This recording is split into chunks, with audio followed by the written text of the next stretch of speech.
London, November, 1861. Matilda Scheurer is 19 years old. She has made artificial flowers for 6 years, dusting silk petals with a fine green powder, the color of new leaves.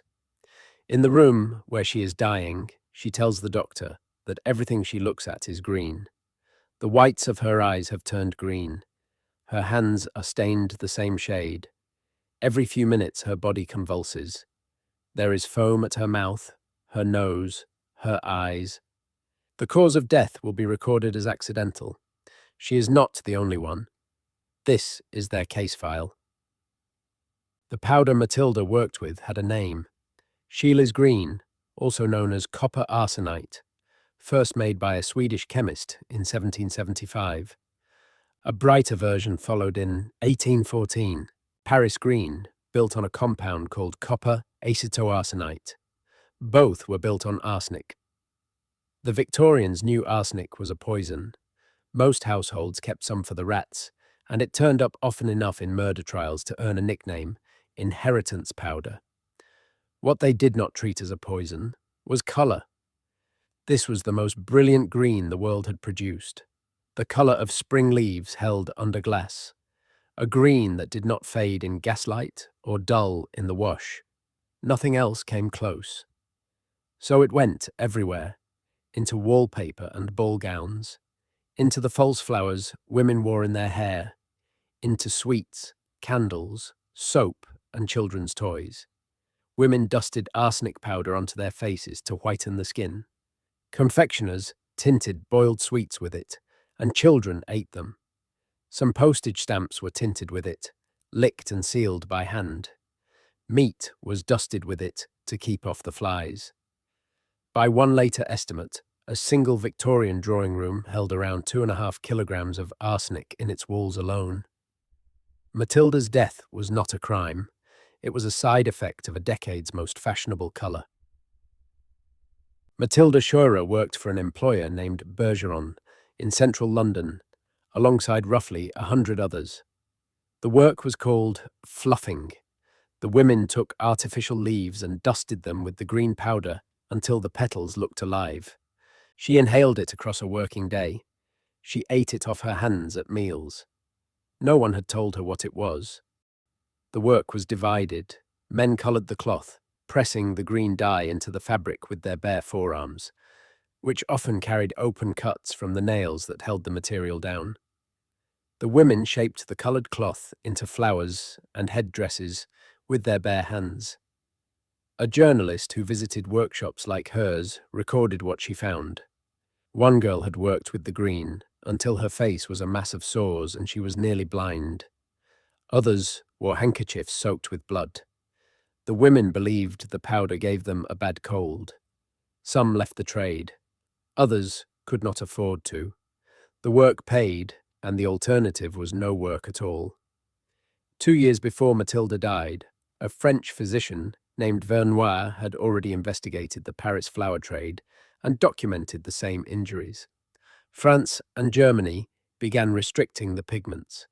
Britain did not.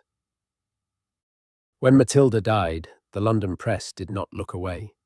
The green vomit, the convulsions, the colour in her eyes, all of it was printed in detail. Her death produced a response. The Ladies' Sanitary Association, a group of women campaigning on public health, commissioned a chemist named Hoffman to measure the arsenic in a single green headdress, the kind a woman might wear to one evening party. The result came back as a number. It held enough to poison 20 people. He gave his results to the Times. The article ran under a single heading, "The Dance of Death." He went further. A ball gown made from 20 yards of tarlatan, a light gauzy fabric in fashion for dancing, could hold 900 grains of arsenic. In a single evening of wear, no fewer than 60 grains powdered off the dress into the air around it. A fatal dose of arsenic can be as little as 2 grains. A single gown shed many times that in one evening. The woman in the green dress was not poisoning herself all at once, but a little with every turn of the floor. She took it in slowly, through the skin and the lungs, across an evening, and so did everyone who danced near her. The British Medical Journal wrote that such a woman carried enough poison in her skirts to kill every admirer she met across half a dozen ballrooms. The powder did not stay on the cloth. A single ball might dress 100 women in the colour, and the green drifted off all of them into the same closed air. The wallpaper was a different problem. It did not always need to be touched. Victorian rooms were often damp and sealed against the polluted air outside. In rooms papered in green, occupants reported the same cluster of complaints: headaches, stomach pain, a creeping exhaustion their doctors could not place. The illness often lifted when a family left the house and returned when they came back. In Limehouse, in London's East End, a bricklayer named Richard Turner and his wife lost all 4 of their children, one after another. The first deaths were recorded as diphtheria. When the youngest, Anne Amelia, 3 years old, fell ill with the same symptoms, a physician named Thomas Orton noticed that none of the neighbours were sick. The children's bedroom had been newly papered in green. After Anne Amelia died, a chemist named Henry Letherby tested her body and found arsenic. The year was 1862. The jury returned a verdict of death by natural causes. For years the cause stayed in dispute. Letters filled the newspapers, insisting that no wallpaper could kill. And yet, the rooms went on making people ill. The explanation came in 1891 from an Italian physician named Bartolomeo Gosio. Gosio suspected the walls. He grew mold from damp wallpaper paste on a bed of mashed potato laced with arsenic, and as it fed and spread, it began to give off a faint gas of its own. He let a single mouse breathe it. The mouse was dead within the minute. The mechanism was biological. Mold growing in the flour-based paste behind the paper was metabolizing the arsenic in the pigment and releasing it as a volatile gas, later identified as trimethylarsine, an airborne arsenic compound. A sealed, damp green room was slowly gassing the people inside it.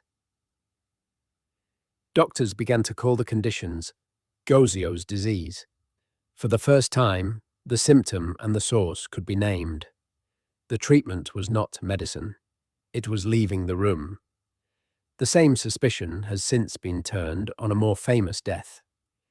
When Napoleon died in exile on St. Helena, the walls of his damp room were papered in arsenical green. Some have argued the gas hastened his end. The claim has never been proven. By the time Gosio published, the most famous wallpaper designer in Britain had already been asked about the danger. William Morris built his name on richly patterned wallpapers, many of them coloured with arsenical green. His family's fortune came in part from Devon Great Consols, among the largest arsenic-producing mines in England.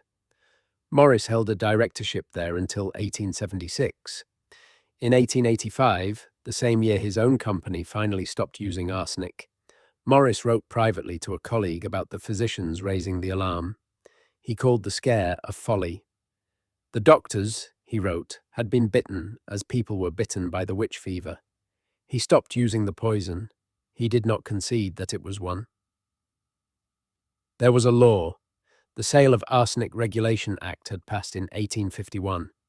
It required a signature for every purchase of arsenic and a record of who bought it and why.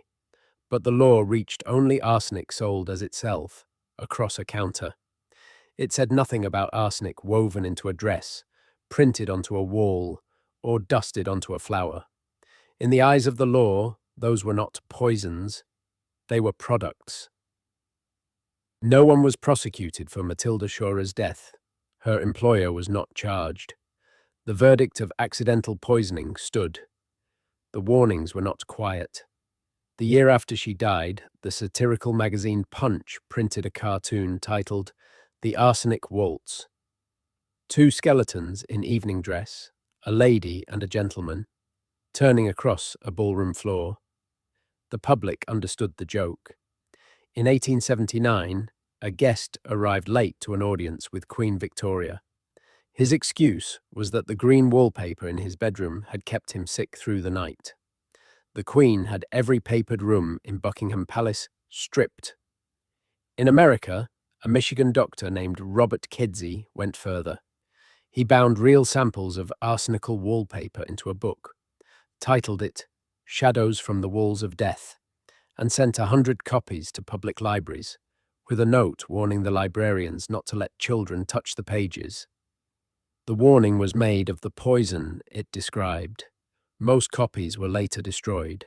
4 are known to survive, kept today in sealed covers. Britain never banned arsenic in consumer goods. France and Germany restricted the pigments. Parliament did not follow.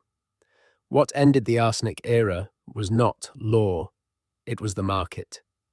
In the 1860s, chemists found that synthetic aniline dyes could give the same brilliance without the poison, and manufacturers began advertising their wallpaper as arsenic-free, a selling point rather than a duty.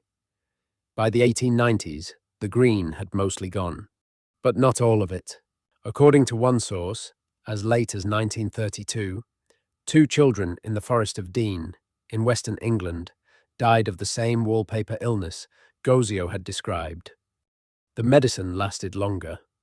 Fowler's solution, a 1% arsenic tonic sold under that name, was prescribed for asthma, skin disease, and, by the measured drop, to children. It remained in use into the 20th century. It was not withdrawn from the American market until the 1950s. The full chemistry of Gosio's gas was not confirmed until 1921. By then, the people it had killed were 2 generations dead. The green dresses still exist in museum collections across the world, and when conservators handle them today, more than a century after the last wearer danced, they wear gloves because the fabric is still releasing arsenic into the air. One question for the comments: would you have given up the brightest color you had ever seen on a doctor's word alone? The next case on this channel, the plague that emptied half of Europe. This is the sealed ward